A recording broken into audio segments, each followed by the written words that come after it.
Clip number 573۔ اس clip میں آپ قرآن پاک کی سورہ یوسف کی آیت نمبر 57 سے لے کر 58 تک کی تلاوت، ترجمہ اور تفسیر قرآن صراط الجنان سماعت فرمائیں گے۔ بسم اللہ الرحمن الرحیم۔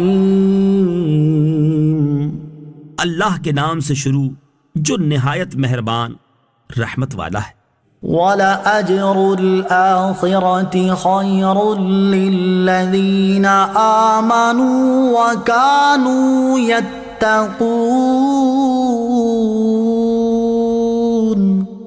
ترجمہ، اور بے شک آخرت کا ثواب ان کے لیے بہتر ہے جو ایمان لائے اور پرہیزگار رہے۔ وَلَأَجْرُ الْآخِرَةِ، اور بے شک آخرت کا ثواب تفسیر صراط الجنان میں ہے، یعنی آخرت کا اجر و ثواب ان کے لیے دنیا کے اجر سے بہتر ہے جو ایمان لائے اور پرہیزگار رہے۔ اس آیت سے ثابت ہوا کہ حضرت یوسف علیہ السلام کے لیے آخرت کا اجر و ثواب اس سے بہت زیادہ افضل و اعلیٰ ہے جو اللہ تعالیٰ نے انہیں دنیا میں عطا فرمایا۔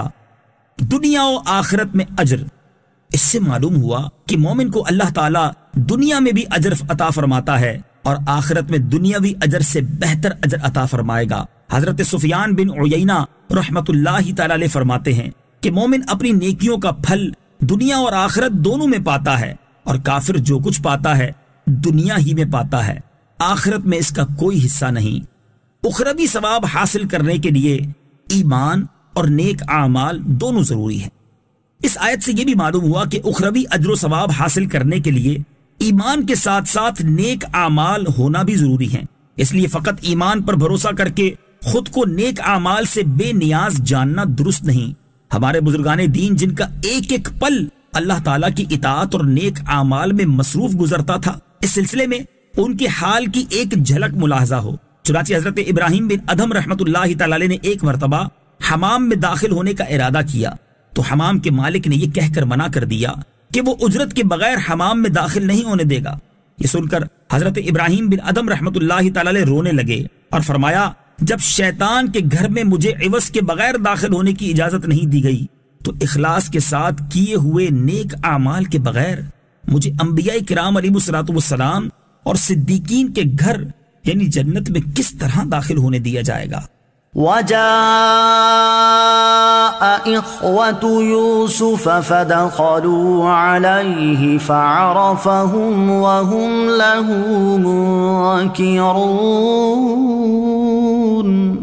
ترجمہ، اور یوسف کے بھائی آئے تو ان کے پاس حاضر ہوئے، پس یوسف نے تو انہیں پہچان لیا اور وہ بھائی ان سے انجان رہے۔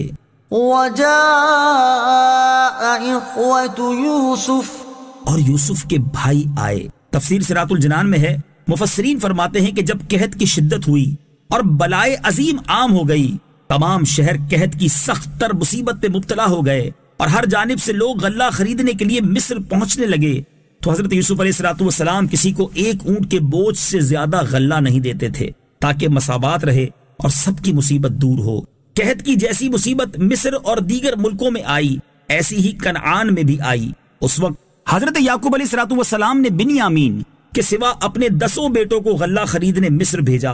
جب حضرت یوسف علیہ السلام کے بھائی مصر میں حضرت یوسف علیہ السلام کے پاس حاضر ہوئے تو آپ علیہ السلام نے انہیں دیکھتے ہی پہچان لیا، لیکن وہ آپ کو نہ پہچان سکے کیونکہ حضرت یوسف علیہ السلام کو کنویں میں ڈالنے سے اب تک 40 سال کا طویل زمانہ گزر چکا تھا، اور ان کا خیال یہ تھا کہ حضرت یوسف علیہ السلام کا انتقال ہو چکا ہوگا، جبکہ یہاں آپ علیہ السلام تخت سلطنت پر شاہانہ لباس میں شوکت و شان کے ساتھ جلوہ فرما تھے، اس لیے انہوں نے آپ کو نہ پہچانا اور آپ سے عبرانی زبان میں گفتگو کی۔